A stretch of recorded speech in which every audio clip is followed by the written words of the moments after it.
Hello everyone, my name is García and my partner is Khris Contreras, and in today's episode we are going to talk about a really important matter, mental health.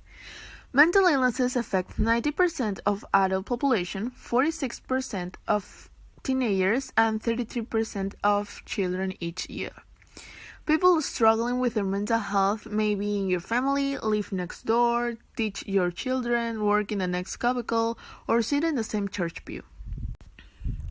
However, only half of those affected receive treatment, often because of the stigma attached to mental health. Untreated mental illnesses can contribute to higher medical expenses, poorer performance at school and work, fewer employment opportunities, and increased risk of suicide. But you may be wondering, what is mental health? What are you talking about? Well, according to the World Health Organization, WHO, mental health is a state of well-being in which the individual realizes his or her own abilities, can cope with the normal stresses of life, can work productively and fruitfully, and is able to make a contribution to his or her community.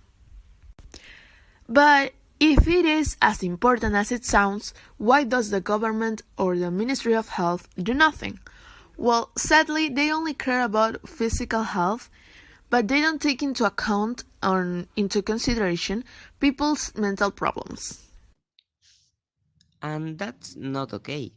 Minsa comment that more than 200 Peruvians committed suicide in the first 4 months of the last year, which could mean that by the end of December, the number of suicides are 614, mainly due to the impact of the pandemic, which has generated anxiety and chronic stress in the population. Continuing, we have some numbers from the Ministry of Health, MINSA, who are adverting us about the big problem of mental health. They report that 52.2% of the population of Metropolitan Lima suffers from moderate to severe stress caused by the current situation of the COVID-19 and the health, economic, or family problems that the pandemic brings.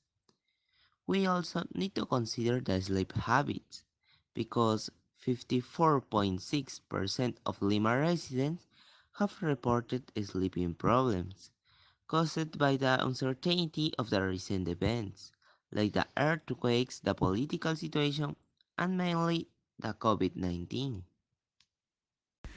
Fear, worry, and stress are normal responses to perceived or real threats, and at times when we are faced with uncertainty and the unknown, it is normal and understandable that people are experiencing mental illnesses in the context of the COVID-19 pandemic. Added to the fear of contracting the virus in a pandemic such as COVID-19, there are significant changes in our daily lives as our movements are restricted in support of efforts to contain and slow down the spread of the virus. Faced with these new realities of working from home, temporary unemployment, homeschooling of children, and lack of physical contact with other family members and friends, it is important that we look after our mental as well as our physical health. Before the pandemic, people had dreams, plans, or they were going through a significant stage in their lives, and suddenly everything stopped. With the crisis that we are going through, people's mental health has been affected. We can't deny it. It doesn't matter how hard we try to. Some ways to improve our mental health are to maintain a good attitude, be grateful, take care of your physical and mental health, try new things, resume activities that you really like, and the most important thing is to build relationships that will help you if you ever have a mental breakdown.